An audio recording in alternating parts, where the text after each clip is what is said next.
for Schindler. Has a chance to write his name in Huddersfield Town legend. And he takes that chance!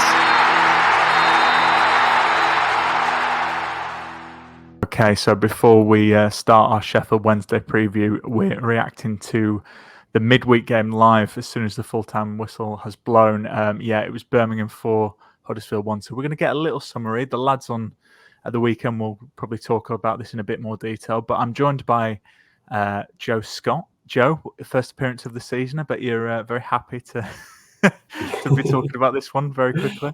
Yeah, we picked the right one, didn't we? But no, happy to be back after a while away. Well, we'll see if you're happy after the end of this chat. But I suppose, Birmingham 4, Huddersfield 1. I looked at what BBC Sport had to say about this very briefly in their little live summary. Pure domination from Birmingham. Huddersfield were nowhere in this one, despite creating chances on goal, lacked the quality to find the back of the net. But I want to hear what Joe Scott has to say about this game. Joe, what are your thoughts on this one? I think that's largely fair. I'd firstly say I was sort of foolishly, after 1.5 good performances from Town, had got my hopes up for this one, and I was looking forward to it all day. Birmingham with a few injuries, and I don't think they'd won in 5 or 6, something like that. So I was quite expectant, really. I just think it just didn't go to plan from the start, did it? There was that shot from Dembele. Probably Nicholas should have done a hell of a lot better. And that just set the tone, really. I don't think we ever recovered. It was pretty bad defensively. We didn't look solid like we did against Ipswich, but also going forward, there just didn't really seem to be any options. It was a pretty poor watch, pretty disappointing. I thought after that Coventry game, when we had a real shocker in the first half, that we might have come out in the second half again in this one and just turned it around. But no, that didn't happen, unfortunately. So a bit disappointed all around. Yeah, I think the thing is, when you can see so early away from home, it's just always a tough ask, isn't it? I mean, are you? We're talking right after the game's happened, so it's easy to emotions are running high, shall we say? But are you a little bit concerned by this one? Because, like you said, we played really well against Ipswich. Coventry, you touched on there. That was a classic tale of two halves. Does this concern you? Obviously, it's never good to lose 4-1. Yeah, no, I know what you mean. I think bigger picture, probably not too much. I think what we've seen so far gives me more hope than reasons to feel down. I think it again probably highlights that we do need to bring in some additions in January, but I'm not too worried for the whole season. I have a sort of feeling that this team's got enough about them to be really disappointed with that and to pull themselves together and realise that that's just not good enough. I also wonder if maybe tonight was perhaps more just like dealing with a few injuries and fatigue and figuring out his team, because there were a few sort of selections, people in odd positions, like Ben Jackson at right back, and we got absolutely killed down there. And Nakayama in the centre of midfield, obviously with Hoggy out. He looked to struggle a bit, although it is unfair to pick on individuals in that overall poor team performance. But no, I think season long, I'm not too worried. But it's bringing us back down to earth a bit, isn't it, after the last few performances. Well, here's something that will cheer you and the listeners up. If you look at the XG, we actually won. So that's the real. Really? But yeah, 2.32 for Town compared to 1.78 for Birmingham. So I think that's what they base the league table on and stuff, isn't it? So I think we're actually okay. That's got to be that Hellick goal right at the end, just right in front of the goals. It's just absolutely stat buffed us. Yeah, I mean, talking about that Hellick goal, I know, like I said, the lads will talk about this in more detail for people listening, but he's having a bit of a knack this season for late goals, isn't he? I know. Like Pearson last season getting up to joint top scorer or second top scorer. I can't remember which it was, but That's a bit worrying, to be honest. If we have another season where the centre backs are one of the top scorers. Yeah, no, it's not a bad thing, but we could do with some other lads chipping in. Definitely. And here's the last question for you to be a bit of a, I don't know, cause a little of a bit of drama on the podcast. Here's a pure hypothetical that you can't answer, and it will annoy people. But how do you think we'd be having a similar result if Neil was in charge? Oh my God. This is what happens when you pod straight after the game. I'm just. I know. I've got to say, no, probably not. Right. Probably not. Yeah, I'm not saying we'd have won 4-1, but I don't know. I feel like we might have been a bit more solid, and a bit more interested, perhaps.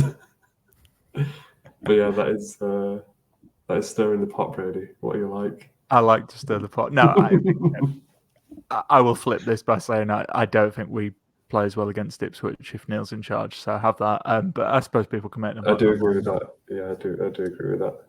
So yeah. Well, I think that's it. I mean, I don't know. You don't really want to talk that much about 4-1 defeat, do you? Just want to write it off. Yeah. So I think that's it. Yeah, I think because everybody just played so poorly, even down to Nichols, which is so rare. I think we've just got to write it off. It's just one of them. Yeah. Are you concerned? I know I keep asking you about concerns. Are you a little bit worried about Nichols? Because he's done it a couple of times this season, hasn't he? I was at the start, and then he'd really turned it around, hadn't he? Because there was that amazing save against Cov, where we ended up going to equalise as well, and then against Ipswich, he was really good. But yeah, I don't know, because afterwards on the commentary, Glennon was pointing out that he looked to be in a bit of discomfort for quite a while in the first half. Like he was sort of holding his stomach and his sides and gesturing to the bench. So I don't know if tonight was just a bit. There was just some sort of niggle. But yeah, hopefully not, because he's so key to us, isn't he? He really is. I mean, we'll see. But we got Chris Maxwell. One of our many signings in the summer. True. So who knows? True. Well, if it makes anyone feel a little bit better, I spoke to Dom Howson for our Sheffield Wednesday preview that you hear now. But you'll be pleased to hear as we're recording, it's just blown full time, and West Brom have won 1-0 against Sheffield Wednesday, and that's obviously Town playing Sheffield Wednesday on Saturday. Sheffield Wednesday haven't won a game in 10 matches, so hopefully we can bounce back with a win here. But yeah, Joe, thanks for coming on. Anything else you want to say to the Town listeners before we go into our Wednesday preview? Keep your chins up. Well said. Yeah, look, it's midweek games just it happened, did it? And we won the XG, like I said, so who cares? But yeah, let's cheers for coming on, Joe, and let's hear from my chat with Dom ahead of this preview. And you may ask yourself, well, how did I get here? Yes, it's the warm-up episode 120. Yes, it's Brady, but it's no Tom. He's come down with illness. But it is the Sheffield Wednesday preview. That happens, illness or no illness. But joining me this week is a man who has had a foot in both camps. It's the Reach's EFL editor for Yorkshire and Humber. It's Dom Howson. Dom, how are you doing? I'm very good. Thanks for having me back on. This is the full preview show because before, you've only just got me in every now and then just to give the odd comment here and there about Neil Warnock or whoever it might be. But yeah, thanks for having us on. It's all happening, isn't it? It's busy. It's very busy. Well, it's a bit like a manager, we're just easing you in, giving you some 20-minute cameos here or there and working you up to a full match. So here you go. Here's your debut. Love it. I'm Delano Bergsorg, aren't I? Certainly are. Well, I'll be interested to see what the metaphorical standing on the ball during a podcast is, but I'm sure we can work that out over the next 40 minutes or so. But yeah, let's talk about this one because Saturday will mark 111 days since Darren Moore was sacked by Sheffield Wednesday. But the Huddersfield Town manager will return to Hillsborough, hoping to get one over his former club. Sheffield Wednesday, meanwhile, they've yet to win at home this season, and they already sit in the bottom three. Dom, we'll get your insight on Sheffield Wednesday shortly, but obviously we've spoken to you for our deep dive episode about Darren Moore, but for your thoughts on him. But how have you rated his start to Huddersfield so far? I think he'd be relatively happy. You look at the draws with Yeah, Coventry was a point gained and they deserved it, I think, on the balance of play in the second half. And then to concede so late, having played so well against Ipswich in his first home match in charge, I think there's been quite a lot of positives that he take from it. And yeah, Darren Moore's got a track record of as I said when I last spoke to you, that he really enjoys working with young players, and Town have got 3 or 4 very promising ones, as we know. And I think we've already seen sort of Darren Moore's influence on a Jack Radoni. I feel as if he's coming more and more into his own, and he's had a good start to the season. It'd be great if you get sort of a Brahima Diarra that will feel the Darren Moore effect of getting the best out of him, and hopefully we'll see that. And you've got Ben Jackson, Jaheim Headley. So I think that for Darren Moore, he's got to work with this squad until January. He's already pretty much said that they're not in the market for free agents, so we've got another couple of months for I think Darren Moore to assess. But he and want to be putting as many points on the board as they possibly can. Town is still in and around the lower reaches of the Championship, and so I think you just want to put more distance between Town and then that bottom 3. And I think everybody of a Town persuasion, that's what everyone's been saying pretty much since the summer, of people just would love to consolidate and have a season of where there's no flirting with relegation. I think that there are some really poor teams that are down at the bottom. That helps Town massively for a start. I'm going to talk about one of them in a bit. So I think that for Town, I think that for Darren Moore, he's still getting his feet under the table, and we're already seeing that he's got the capabilities of making game-changing substitutions and here tactically mix things up. And we're going to see that, I think, more and more as his tenure goes on at Town.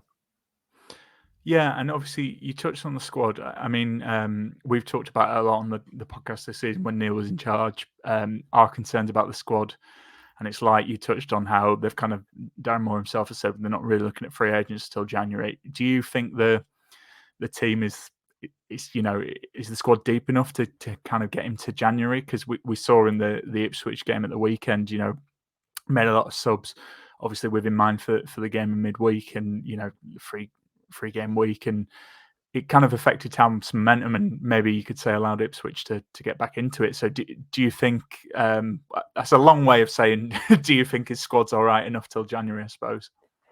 I think the squad is perfectly fine until you get to the forward area, and that is where the big concern is. And the reality is Town would have beaten the league leaders Ipswich if they'd taken their chances, and so if they'd had more a cutting edge in attack. And I do fear for Town that is going to come back to haunt them more over the next few months, that they don't have a proven goal scorer, or certainly more backup to Danny Ward, who's not had a good start to the season, has been injured. He's going to miss the Birmingham and the Sheffield Wednesday matches. Bergzorg, we've already seen, is going to delight and frustrate us in equal measure. But he's got a couple of goals, but is he going to be able to do it consistently? And then it's a lot after that to put on Josh Koroma, who you wouldn't say is a natural centre forward.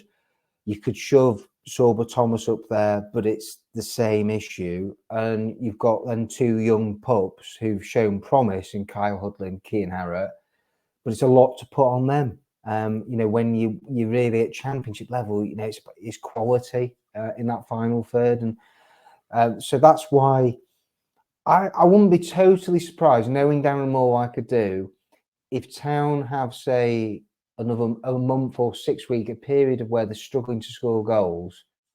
Don't be shocked if Darren Moore gets a try list in, or he has a look at a striker. Sheffield Wednesday have actually had a look at Kyle Taylor, who's been a free agent since leaving Nottingham Forest last summer.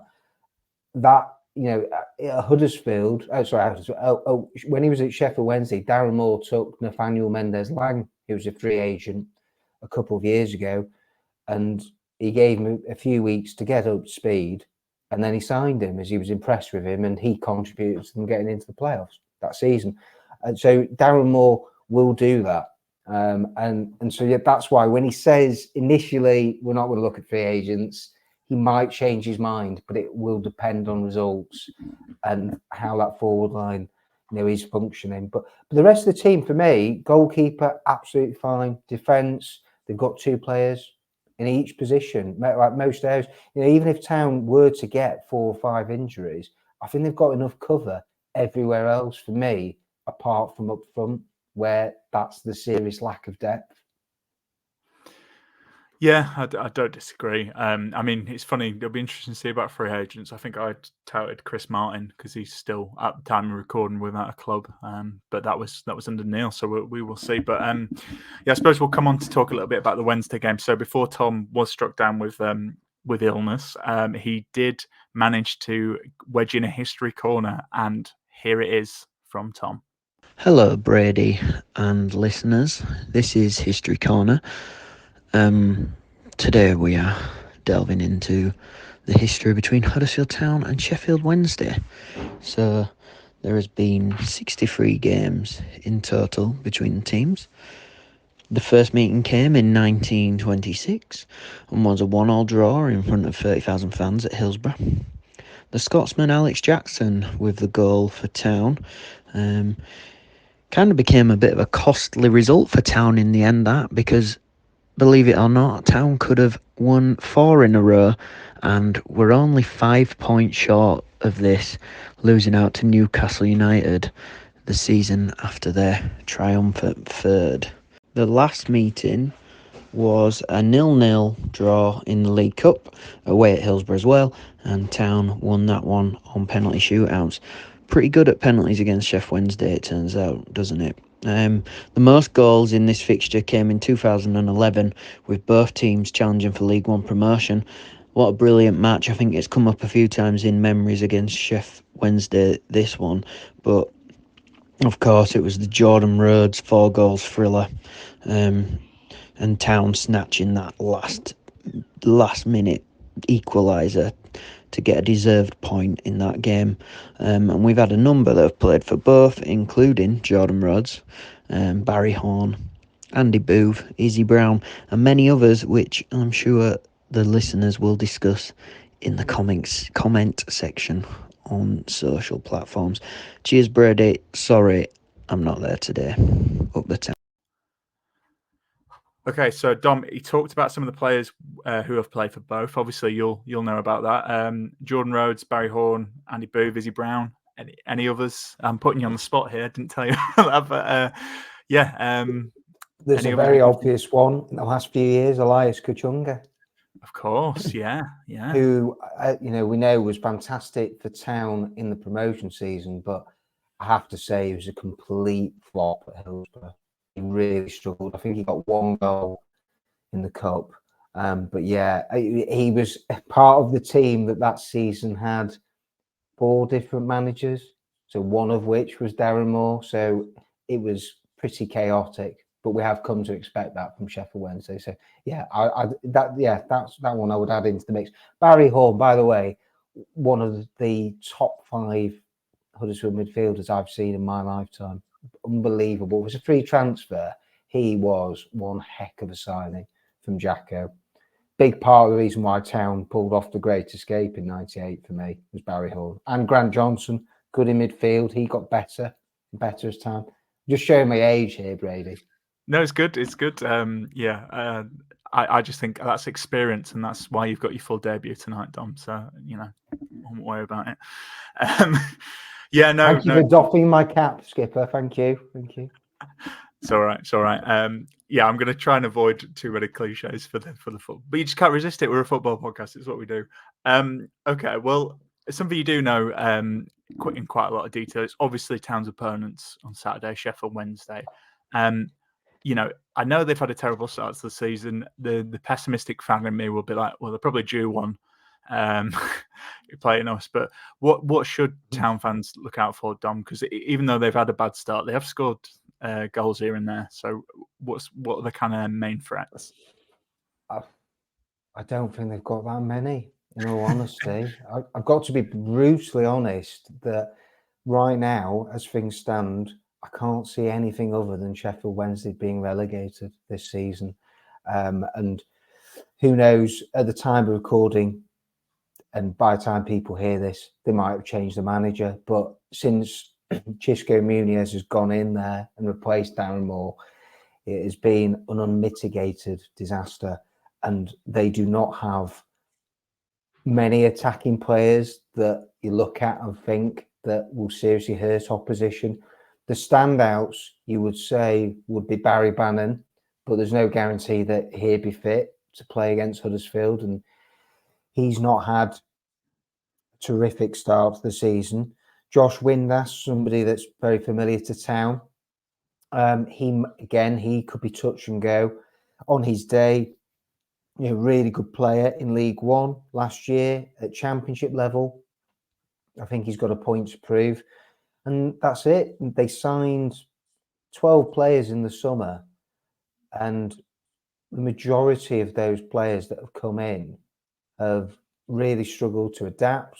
They've come from abroad, and very few of them have performed to the levels that are required in the Championship to be successful. I think it's just going to be a long, hard season for them. I think that potentially one player to look out for, would say, is Anthony Masaba. And he's the only one that they brought in from overseas. He's come from Monaco, and they paid an undisclosed fee for him. He's shown flashes of ability, and he's a sort of an exciting wide player, really direct, can be unpredictable. I'd say that he'd be the one that I'd be focusing on for Town. I would expect him to play some part against Town, whether that's as from off the bench or starting. But yeah, when you're asking me, Brady, about match winners, there aren't many. There just aren't. I don't see who regularly is going to put the ball in the back of the net for Wednesday. They signed Ashley Fletcher, who's been around the block at Middlesbrough, Watford, hasn't done it for years. It used to be on the books of Man United, but again, struggled. Michael Smith is a bottom-end Championship player at best. Lee Gregory is getting on, has been really good for Sheffield Wednesday, but he's not prolific. And he's now well into his 30s. And yeah, I feel that they've got problems at both ends. And so it's a bit of a toxic combination. And then that's before you get to all the off-the-field turmoil that's been at Hillsborough pretty much ever since Darren Moore left. Darren Moore did such a great job over 2 years of stabilising that football club. And the chairman, Dapon Chansiri, took a back seat, went into the background. Darren Moore was front and centre of everything. And he spoke constantly about togetherness, unity. A lot of the sort of the buzzwords or things that you're going to hear from Darren Moore will be with the same rhetoric at Town. It will be, but players love playing for him. That's it, and that connection that he built up with the fan base at Wednesday, which he tried to replicate at Town. Yeah, they've just lost up that harmony since Wembley. It's just amazing to think it was only 120 odd days ago that they got promoted in front of 40,000 plus Wednesday fans at Wembley. It's a club that is in disarray and is only going backwards. Yeah, and obviously from the selfish Town perspective, that's exactly what we want to hear, playing a club in turmoil. But again, do you think that Darren Moore is returning? Obviously, do you think the players will have an extra incentive to kind of show that they can still have a result in them? That's my only concern, really, because you look at this and you do think this is probably Town. It's almost bad if Town don't win this game, but it's a Yorkshire derby as well, but there's a little bit of extra narrative there. Do you think that'll have any effect? Possibly, but you could also turn it around and go that Darren Moore is going to be so fired up and wanting to get a result at Wednesday, and he's brought all his coaching staff from Wednesday to Huddersfield. and they'd be desperate to do well. And Darren Moore said when he was unveiled at Town that he'd had lots of messages, from Wednesday's players and the coaching staff who are still there at the club. And he got on amazingly with Liam Palmer's and Josh Windass and Barry Bannon. So I actually don't worry that much about sort of the reaction of Wednesday's players, and I think you're going to see that Darren Moore will get a really good reception actually from the Owls fans. I'm not sure we would have said that about a month ago before Dapom Chansiri released his second statement where he was very critical of Darren Moore and went into even more detail on his departure and effectively contract dispute. That's what it was. Darren Moore said his piece. He'll no doubt get asked about it again before he goes back to Hillsborough. I can guarantee you what Darren Moore will say right now, which is nothing. He drawn a line under it, moved on, focusing on Huddersfield. That's exactly how Darren Moore will approach things. He's just so level-headed and measured, and he's keen to just move on really from his time at Wednesday, which he said was a fantastic chapter in his career, and it was, but it is over, and that's it. He's concentrating all his energy on trying to get Town, up the table. Yeah, all that stuff with Chansiri and Moore, it feels like a bit of a messy breakup where someone's doing better than the other and airing their dirty laundry in public. It's crazy. I mean, in fact, it's probably a good time to cut in now for the fan phone in. So Tom did catch up with James Mappin from Wednesday Till I Die podcast ahead of this one, and here's a little bit of their chat and what James had to say.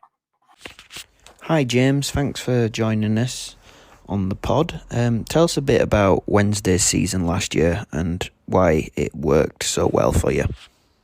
Yeah, last season was a bit of a roller coaster, wasn't it, to be fair? I think come, just after Christmas, most people would have thought we would be finishing as champions. We were well up there, top of the league, absolutely loving life, longest unbeaten run ever in the history of the football club as well. Things were looking brilliant, and then we lost to Barnsley. Then we lost to Forest Green Rovers, who were bottom of the league, and under their manager then, Duncan Ferguson, had not won a game. And then, the wheels well and truly fell off. Obviously, Ipswich went from strength to strength. Plymouth just continued that great form that they had all season. And it was the playoffs, and I'm sure all your listeners were fully aware of what happened in those League One playoffs. I went to Peterborough away in the first leg, 4-0 defeat. That were dark days, that really horrible drive home, an awful game of football. We were absolutely, dead and buried. And then, what happened after that were just nothing short of miraculous, to come back from 4 goals down in the second leg and actually, finish 4-4 on aggregate. Then again to come from behind in extra time, which people forget about, were just brilliant, and obviously to win on penalties. And then, of course, you have the Wembley day out as well, which, the game of football wasn't great. It never is in a final. But to win it in the 123rd minute, last minute header, was just fantastic. And those 2 games, the second leg in the playoff semi-final and the final at Wembley will be games that I'll remember for the rest of my life. I'm unfortunate enough not to have seen Sheffield Wednesday in the 90s with the David Hurst era and Chris Waddle, etc. But in my lifetime to have witnessed that was just fantastic. Yeah, so an eventful season for you last year, and obviously during the summer, Darren Moore departs and Cisco Munoz comes in. Tell us a bit more about him and your thoughts. My thoughts on Cisco Munoz, he's on borrowed time. He should have gone after Swansea when we got beat 3-0. We've been beat 3-0 again against Sunderland. I don't know what he has to do in order to get sacked. I hope that the reason why he hasn't been sacked is that Chansiri is looking at alternative options and trying to line someone up before he does sack him. However, we'd be better off with the academy managers in charge, to be honest. He is inept, he's out of his depth. He's his tactics are all over the place. I don't know what his style of play is. Alarm bells were ringing when we brought him in. Yes, he'd won promotion with Watford, but as many people have pointed out, that was a very, very good side that he took over. The results in pre-season were awful. We gave him the benefit of the doubt. He's brought in 11 of his players, and he's just proceeded to be absolutely dog shit. He's been awful, mate. Absolutely awful. We're heading into the 10th game of the season as I record this tomorrow, and we've had 7 defeats, 2 draws, and we're still looking for that first win of the season. The only win that we've had since Cisco came in was against Chesterfield in pre-season, and they're a national side. It's not been great. It's been absolutely awful. So not looking good for Cisco, and obviously I'm guessing this won't help as well, the off-field antics of Mr. Chansiri. Can you tell us a bit more about that, please? Yeah, Chansiri, he's making mistake after mistake after mistake, unfortunately. Obviously, the past 2 seasons, we've been winning most games, so I suppose that papers over the cracks somewhat. We still didn't spend money in January, last season just gone, and some people attribute that to the reason why we didn't get automatic promotion, although given we did have a record points tally as well. He's just, like I said, making far too many mistakes. The biggest problem is he's not bringing people in football positions that, for example, a CEO or a sporting director or director of football or people like that. We haven't got any of those. He's calling all the shots, and he doesn't know football. He certainly doesn't know English football, but he just hasn't got a clue. He's now come out with his recent statement. Just to add, we've had more statements from the chairman this season than we have points currently. I think he's come out with, this is his 3rd statement, and we've only got 2 points on the board this season. This current one, it's just an attack on the fans. Obviously, there's been a group that's tried to organise some protests. There was supposed to be a protest on Friday. He put this statement out saying that basically it's our fault. We can't be saying bad things. What good have we done for the club, etc. Saying that the tickets will be cheaper if more people buy them, which quite frankly we're awful at the moment. Why are people going to spend 40 odd quid on a ticket, a match day ticket, may I add? Because season ticket holders have already done their bit. They've already paid their money for their season ticket. He's asking people to come on the day, and the football is awful. So it's not gone down very well, and I think this is just the beginning of the end for Chansiri. He's also said he's not going to put in any additional funding. Now, there's a bit of ambiguity around what additional funding actually is. Does that mean he's not going to pay the wages? Because the club isn't sustainable. He is having to put £2 million of his money every month, as he has said, to keep this club afloat. There's a bit of we're not quite sure what this additional funding actually means, but I suppose only time will tell. After the highs of promotion not that long ago, it all just seems to have come crashing down in such a short space of time, unfortunately, for Wednesday. But is there anything for you to get excited about or looking forward to in the coming months, maybe? To give you the short answer, absolutely none. There is no positives. There's no green shoots. You look at Middlesbrough, who when we played them a couple of weeks ago, they'd also not won a game. But, you looked at their XG, and their position which was 24th at the time, was a false position. They're creating a lot of chances. We are creating absolutely nothing. We've scored 4 goals this season. I don't know where another goal is going to come from, let alone, a point or even a win. It's just awful at the moment. I suppose if I'm going to say any positives, I think Vasquez, the goalkeeper, has looked all right. However, he had a shocker against Sunderland, to be honest. Paul Valentin, the right back, he played against Middlesbrough, had a great game, proceeded to have a shocker against Swansea in the following game. So there is a few little, a few positives. I mean, Paul Valentin looking to get down that right-hand side, and, he'll always want to take his man on. But his defending is questionable. So it's very difficult to find any sort of positives when, again, you've only drawn 2 games. One of them were a backs to the wall job. The other one, we were leading against Middlesbrough and got pegged back. all the other games, we've not really been in it, and it's getting even worse. We've had 2-3-0 defeats, 1 goal in the whole of September. It's just not good enough, really, and it's just not great. That, unfortunately, does not sound good at all, mate. Sorry to hear that. But touching on the squad, at least, there's got to be someone who you can shine a positive light on. Who would that be? I mean, the standout player has to be Barry Bannon, doesn't it? Everyone knows about Barry Bannon. Everyone knows he gets paid £4.2 million a week, as people in League One kept telling us every single time. That is a joke, by the way, obviously.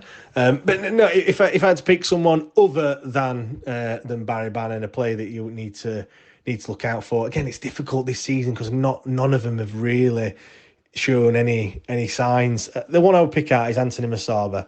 I probably should have mentioned him in the positives section, but he's someone that came from Monaco. He's 22 years old. He's got a pace in abundance. Just likes to run at players. He's not been getting much support in recent games. He did score against Middlesbrough. I did joke that he won the goal of the month competition, as I pointed out earlier. It was the only goal in the September as well. But he's good when he gets on the ball. Like I said, he just likes to run at people. He can make something happen. He's like I said, he's only at the target once this season. He's not been in the starting 11 up until recently, up until the last couple of games since we've had an injury to Josh Windass. But yeah, he's another one that you probably need to look out for, and fingers crossed we can give him the ball and he can do his magic with it. So a big game for a lot of reasons on Saturday. Let's have a score prediction from you, mate. What do you think it's going to be? Score prediction, I'm going to go with 2. I want to go with my head and my heart. My head is saying that we're going to get battered again. It's probably going to be a 2 or 3-0 win to Huddersfield. My heart is saying that things are going to come together. They're going to click at some point, and we are going to get that first win. If we do going to get a win, we're going to probably have to nick it right at the death and frustrate you for the full 90 minutes, and it'll have to be a 1-0 win. And finally, is there anything else you'd like to add ahead of the Yorkshire derby on Saturday? The other thing I just want to say as well is there's going to be some strange dynamics in the fans. Obviously, when Darren Moore returns to Hillsborough for the first time since he left, obviously, at the end of last season or in the summer, everyone wants Cisco Munoz out, and a lot of the fan base, the vast majority of the fan base, still love Darren Moore. So it's going to be weird that the opposition manager is going to get more cheers and more songs sung about him than the current manager, which again, like I said, it's going to be such a weird dynamic. And as a Sheffield Wednesday fan, I'm just really upset and gutted that we are where we are. And I just feel if Chansiri would have probably been a bit more realistic, I guess, with his expectations, and they could have worked a deal out, we wouldn't be in this situation right now. And yeah, it's just really sad to see. Yeah, it's never nice to see another club struggling, especially off the field. Obviously, we've been there back in the early 2000s, so hopefully it doesn't get too bad. But yeah, all the best, mate. Thanks for coming on and speaking to us. Okay, so let's move on because it's time for Quana's question. So appropriate this because Quana had his own moment against Sheffield Wednesday. So we thought the question should be this week: what are your favourite memories of playing Sheffield Wednesday?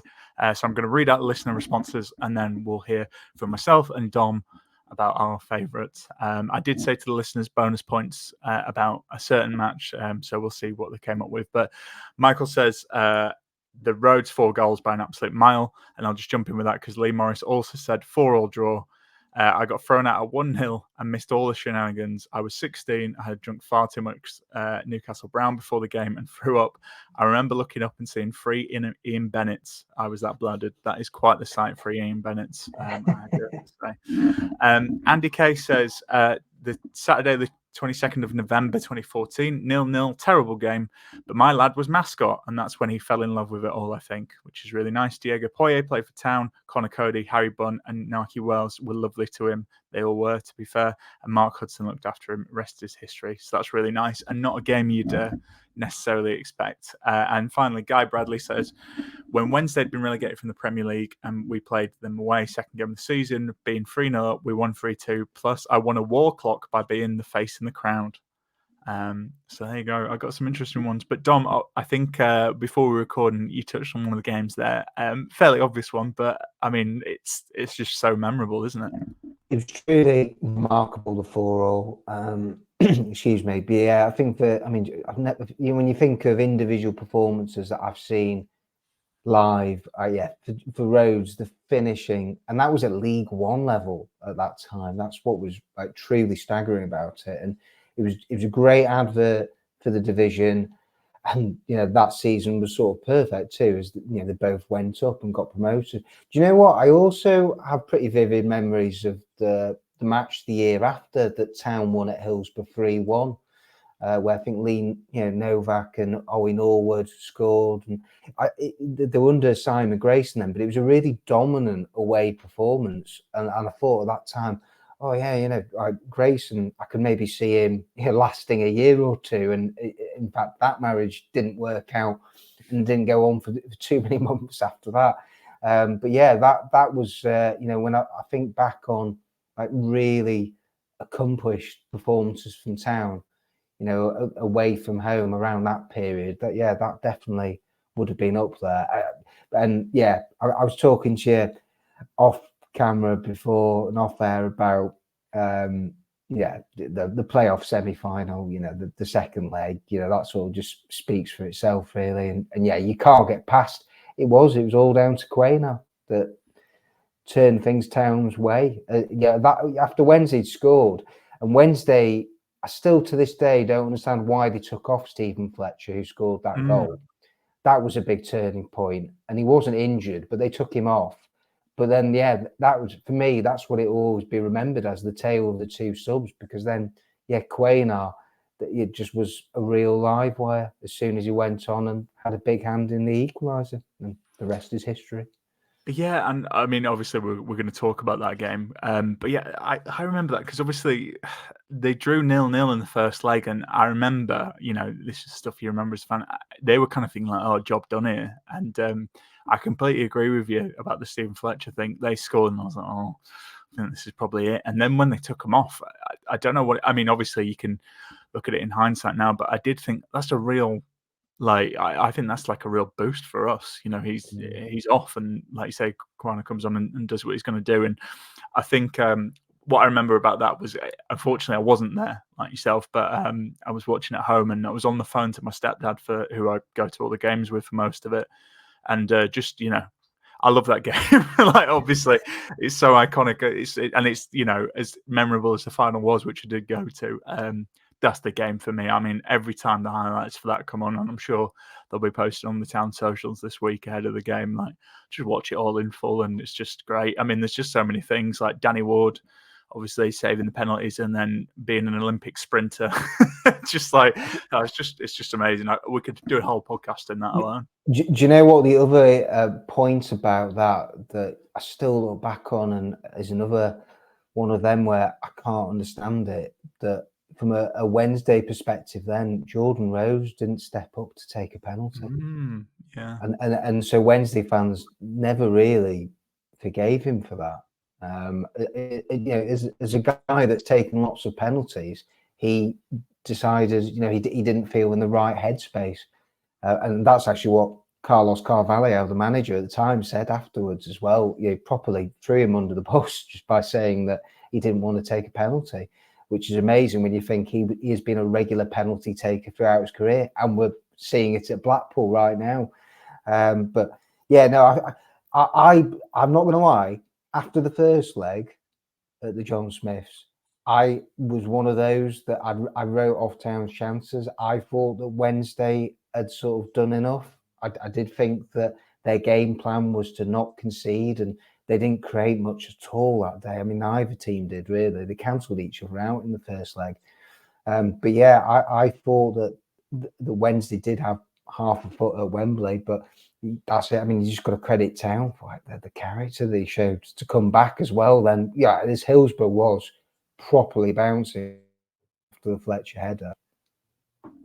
Yeah, definitely. I mean, it feels harsh to stick the boot in on Wednesday, given how they're having a bad season. But it's not the first time Hillsborough's been bouncing and they've been made to pay for that, is it? So, low blow. That was a low blow there, Brady. You bringing back the Bouncing Day Massacre, are we? That's what they call it in Sheffield, are we? I just I quite like Sheffield Wednesday in some respects, but I just think that thing, it could be any team, but that is the most I love that video so much. Do you know what really winds me up? Actually, it's so they started it the year before in the playoffs of where night match at Hillsborough under the lights. So they went 2-0 up, and then the fans all got the phones out and started shining the torches. And then they did it again when they played Sunderland when Darren was in charge, and they lost. They'd gone 1-1. It was 1-1, but then Sunderland scored the last minute. But I'm thinking, why do that? I just can't believe that. It's just so unnecessary, just so needless. Especially when the game's in a balance, you do it when it's done. But yeah, exactly. Yeah.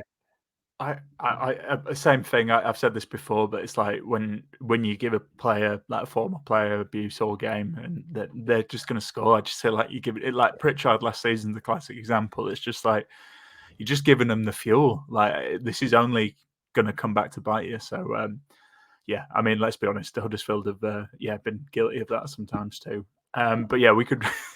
I'll stop sticking the boot into Sheffield Wednesday because they've had it rough this season, and yeah, we'll approach half-time here. So obviously, Magic Rock always sponsor our episodes. If you want to get some beers and if you're going to Hillsborough this Saturday, don't forget you can get 10% off all your online orders with our code AHTTC10.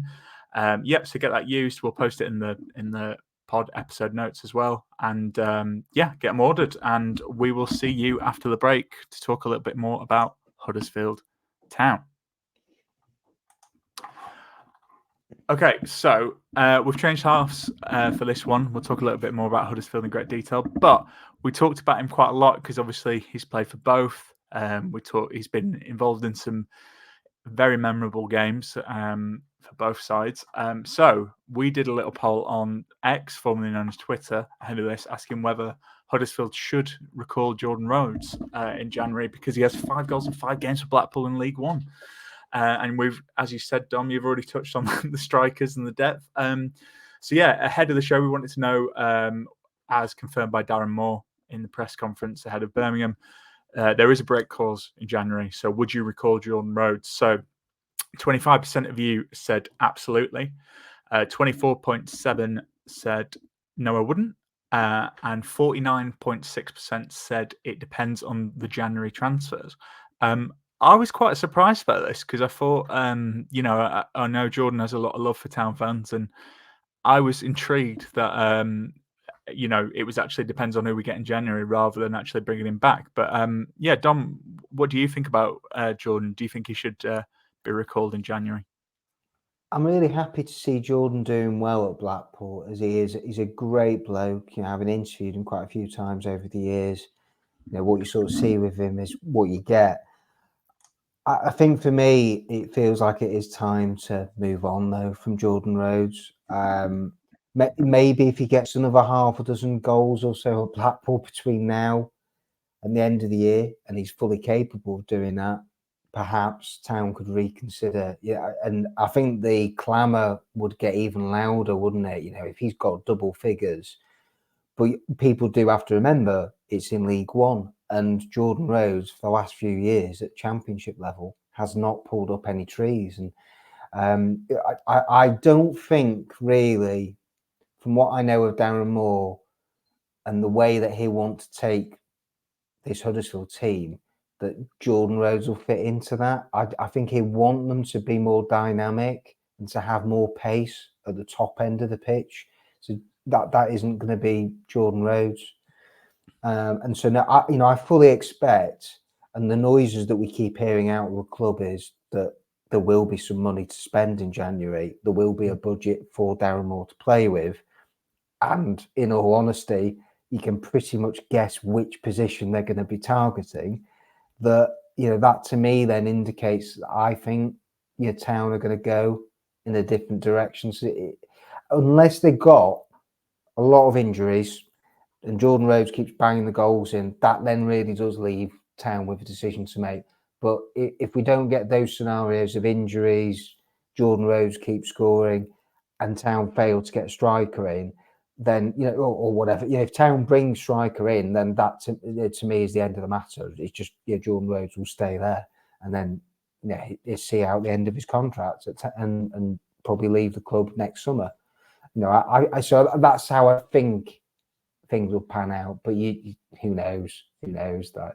That's it. We've got a couple more months, haven't we, to go until the January transfer window. But it's not a decision that, as Darren Moore said himself, it's not a decision that they have to worry about and make now. You know, they just got to focus on the resources, the players that he's got at his disposal, and, you know, try and get them firing as much as he can. Yeah, I mean, I agree with you. I mean, it was a difficult.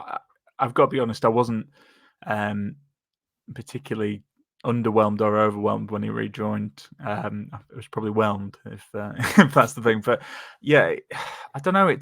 We've had quite a lot of managers, and he's not got as much time as I would have thought he had. And I don't know. Like, I agree with you. I mean, he's never been about pace, as he's been about finishing, and he's one of those strikers who doesn't really offer much apart from goals. So if he's not scoring, it's kind of, you know, particularly with a team like Town that creates so few chances, and, you know, it's been a difficult one. I mean, the only thing I'd kind of ask to you is, you know, we saw Harrott and Hudlin, and I agree with you. I think if they get a striker, we probably won't see him back. But would you entertain him as like a 20 minutes off the bench to maybe get you a goal? Because we have seen that, you know, I know it's a few years ago, but he did that quite effectively when he was on loan at Norwich from Wednesday. I feel as if in an ideal world, the plan would be that it'd be Danny Ward that would be performing that role, I think, in the long run. So I wouldn't really want to see Rhodes come back and do that again. And you know what, as well, the other thing to consider, Brady, is that Jordan Rhodes wants to be playing right at this stage of his career. And so Jordan Rhodes would be weighing it up and going, I don't really want to come back to Town if I'm going to play second or third fiddle, or if I'm not going to be ahead of Hudlin and Harrott. And I don't think he would be. Like, that's despite what he's doing at Blackpool right now. For me, I wouldn't. You know, that if you bring Jordan Rhodes back, that's the other thing that Darren Moore's got to consider, is that you're potentially stunting their development and blocking their pathway to try and get some minutes, you know, off the bench, and the bound to start the odd match between now and Christmas too. So, yeah, I think that's really where I sit with it, is that it'd be nice to see Town get a couple of forwards in, certainly one in January, and just leave Jordan Rhodes, you know, to it. And we know from it, I mean, everyone's going to look back on this spell, and really the iconic moment was Luton, the second leg. But there haven't been many other high points from Jordan Rhodes. And you look at it, I think that there has been times where he has been given a run of maybe 4 or 5 matches, and he hasn't grabbed the shirt. He hasn't actually taken, the shirt and gone, right, you can't drop me. I have to be playing every week. And so that's why I feel as if for Town, it just feels like the perfect time really to go, Jordan, you know, the club, you're iconic. You know, you look at the last 20 years, certainly one of the best finishers, if not the best finisher I've ever seen play for Huddersfield Town, particularly in his first spell. Unbelievable, you know, and we're putting him, I'd put him above Marcus Stewart and Andy Booth when you're talking for pure finishing. You know, if you were to build your ideal Town centre forward from our lifetime, Booth in the air, Stewie's left foot, and then you'd be wanting just Jordan Rhodes as being the sniffer in the box, wouldn't you? Just the poacher, and it could score different types of goals and be underrated in the air. But I just feel, for me, as time's gone on, Rhodes' fortunes have declined. You know, you look at it from Middlesbrough to Wednesday to Town, the goals, this is his best period that he's had for years. And even now, I would be questioning how long will it actually last and go on for, you know, before he has another dip. So, yeah, in a very long-winded way, that's how I'm trying to answer that question. No, it's fair enough. I mean, purely selfishly, what is he on, 97, 98 goals for Town? I just want him to get his 100. That's the other reason I'm kind of entertaining this. But I think you're right, particularly, if Darren Moore does want his players to have some mobility and, it doesn't sound like he's Moore's type of striker anyway. So, yeah, I don't know. And you make a good point. Like Jordan's, wasn't fancied by Neil, was he? Clearly. And, the only recent manager I can think who gave him a little bit of a run was Mark Fotheringham, really. So, yeah, it does seem like it's a bit of a sad second end, but like you say, he'll want to be playing and he's doing really well in League One at the moment. I mean, I saw one of our comments for this actually was saying, "Well, Martin Waghorn's got 5 goals in League One. Do you want to call him back too?" Yeah, I mean, it's a good point. We'll get Florian Canberry back as well, yeah, because he banged them in too, yeah. Well, it's a free band back together, yeah, but, yeah, exactly. Do you know what as well? Before I forget, the other thing I would say about Jordan Rhodes is that you're going to see, I think, over time that Darren Moore will look to mix up formations and the way he wants to play it. And it's quite clear to me that if you're going to play Jordan Rhodes, you have to play him in a 2. But Darren Moore, as I said to you, I think the last time we chatted, Brady, his preferred formation system is 4-2-3-1.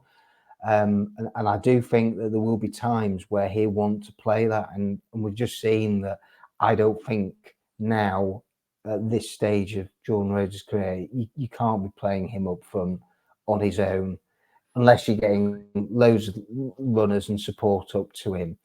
If you're wanting to build a really fluid attacking team, playing one striker, I don't think that Jordan Rhodes is necessarily the man, is what I would say.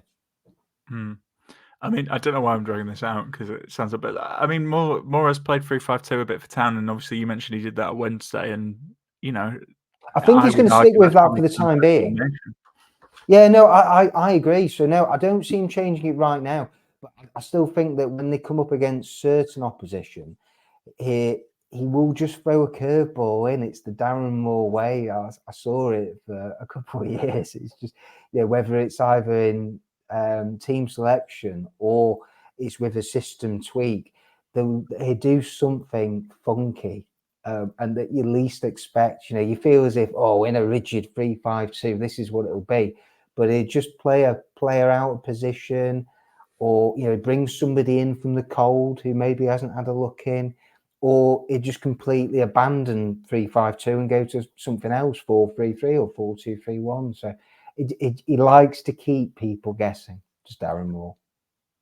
Well, that's good to hear. Well, we'll stop talking about Jordan Rhodes because, like you say, I suppose we'll get a better idea come January. But yeah, I mean, going back to this game on Saturday, then Dom, you mentioned they're not doing much. So how can Town hurt this Sheffield Wednesday team really?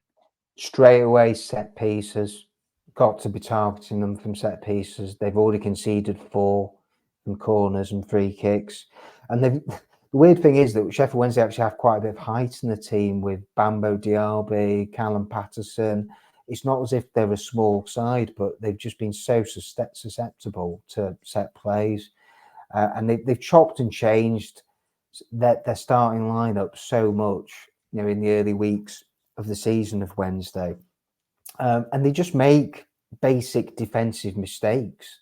That's what they do. And so if Town, I think, go with a high press, and that's what will be fascinating, the approach from Darren Moore, what he decides to do tactically, because he knows Sheffield Wednesday inside out, the players that he had. But then they have brought in 12, as I mentioned before, but not many of them have been success stories. And so, I think that for Town, it's a case of silence the Hillsborough crowd straight away. Don't concede early. Keep it tight. First 20 minutes. It is a bit of a cliche, but especially at Hillsborough right now. And if Town get their noses in front, the fans will turn. We've started to see the last couple of matches at Hillsborough. Protests are now happening against the owner, and they've turned on the manager. And so there's a lot of pressure on Sheffield Wednesday, and they're in danger of getting cut adrift. So they've really, at home, they've really struggled this season, and that's it. They kept one clean sheet so far. So I think for Town, it's about being well organised and going there, just being professional. Away performance is what Town needs to do, and I think they're more than capable of going there and getting a result. As right now, you would say it is a very good time to be playing Sheffield Wednesday. Yeah, I mean, obviously this will go out Wednesday morning after the midweek game, so I'm just got a feeling it might be a different manager, but we'll see. I think that's the only thing that could stop Town, really. I suppose we'll come to our match predictions now before we end it. How do you see this one going, Dom? I think it's a draw, actually. I think a score draw.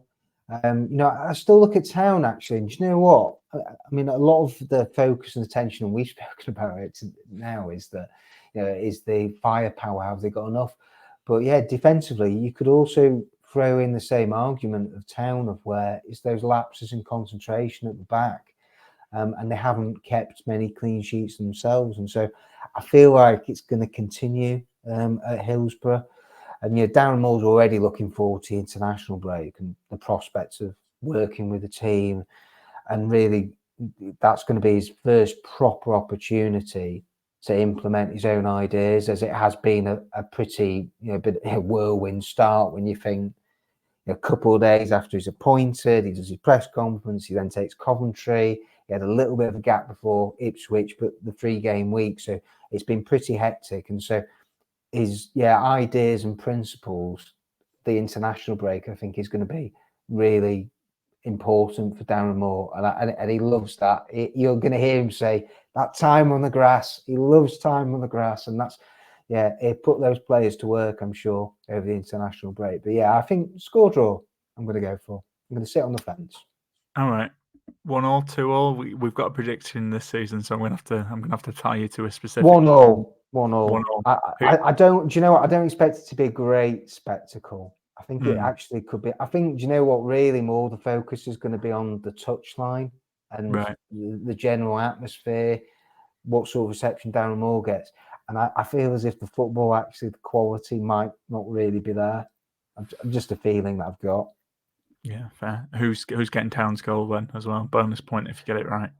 Bonus point. Well, I'll hold you to that later on in the season. Do you know what? I'd love it to be Ben Wiles. I feel as if Wiles has been a bit up and down so far at Town. I've seen some good things, but then watching him in Stoke, he looked a bit lost, really, in terms of how Town want him to play, and you still saw that in the Coventry match as well. For me, I need to see a bit more from Ben Wiles, because there's a good technician in there. He's a very good player, but I feel like a goal would really lift his overall performance. So I'll go with Ben Wiles, 25-yard free kick. Oh, very specific. I'll give you an extra bonus point if that does happen. 2 for you there. I'll message you straight away if that happens. I'll look forward to the chat. I mean, I hope you're right. That'd be good for him. Look, I think you told me how bad Wednesday are, and I feel like I'm setting myself up here for a Wednesday fan to clip this when they beat us 1-0 or whatever. But I just think it's a bit like, funny enough, how Neil approached the Rotherham game. I just think we're in a better place than them at the moment, and we just need to play, not the occasion but the game, and we're a better side than them. And I'm going to go for 2-0. 2-0 Huddersfield. I just got a feeling. I think if we get the first goal, like you say, it's not going well. Their fans are turning, and I think we can really get a nice victory going into the national break. I think Chrome is going to score in this one because he came very close in the Ipswich game, and I also think Radoni, because could spend another 20 minutes talking about this, but I think Radoni's been so good this season. I think he's really come on a lot. I back him to score. I mean, again, another player who probably should have scored on Saturday if the keeper wasn't playing. Ipswich keeper wasn't playing as well as he did. But I'm going 2-0. Just feel it. Well, we're going to find out if you're right, aren't we? But yeah, I feel as if the Town it's like I said before, professional. It's being solid, and if they can do the basics right, they should come away with a result. The only thing that sort of holds me back from saying that Town are going to win it is that I just feel as if Wednesday are due a performance at home, as they've been so terrible, and so that's why. Yeah, I just think it might be a draw on this occasion. Well, we will see. We will see. I mean, normally that's calling full time on the podcast. Normally we would do the mailbag, but just to say we've actually not really had a load of mailbag questions recently. So if you do want to send us in, do let us know. We'll put something out on Twitter as well. But if you don't, that's fine too. Just let us know either way. But we will end it there. So, Dom, thanks for coming on. Thanks to Tom for doing his bits before he was struck down in his prime with the illness. Don't worry, he will be back. He's not really like super ill, just in case you were wondering. But yeah, and also thanks to Magic Rock for sponsoring this episode, and thanks to you, the listener, for tuning in. We will be back after the international break to preview the QPR game, so keep your eyes and your ears in for that one. And ta-ta for now, and up the Town.